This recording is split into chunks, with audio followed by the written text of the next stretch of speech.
Assalamualaikum everybody, we're back.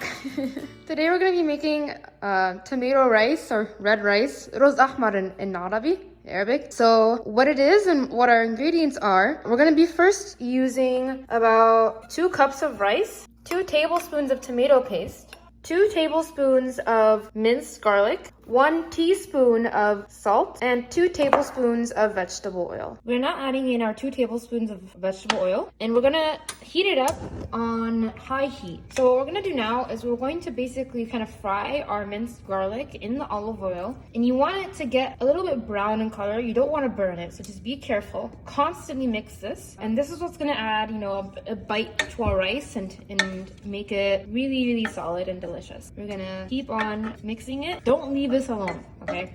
Keep on mixing, always be near it. So now you see how our garlic has become golden brown, become like really golden in color. We're now going to add in our tomato paste. Be careful because it can definitely splash. You want to melt the tomato paste in the hot oil, and after that we're going to add our water. So for every cup of rice we're going to do 1.5 cups of water. So since we're using 2 cups of rice here, we're going to need 3 cups of water. So first you want to make sure, so we're going to add the water now. And basically now you want to make sure that the tomato paste is really spread out throughout the mixture. We're going to add in our teaspoon of salt, and we're going to let this come to a boil. Once it boils, we're then going to turn down the heat to simmering before we add in our rice. After the water boils, we're going to then add in our rice. We've pre-washed this rice, so you want to add it in. And then after you add it, you want to let it boil for a couple of, maybe like 30 seconds or something.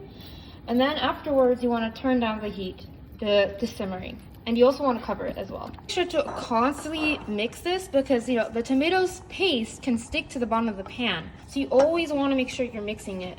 Now that we've let it come to a boil, we're going to turn down the heat and we're going to let it simmer. We're going to cover it, let it simmer for about 20 minutes. Let the rice really soak up that really juicy tomato water. And then we'll show you how it looks like when it's done. Again, to not allow the tomato paste to stick, you want to every couple of minutes to mix it such that it doesn't stick to the bottom. This is our final red rice, roz ahmar. So this rice, we typically eat it next to seafood, like shrimp or fish. It has a very, tomatoey taste to it, but also the garlic there adds a nice bite. That's it for today's video. Thank you guys so much for watching. Make sure to like and subscribe, and we'll see you guys in the next one.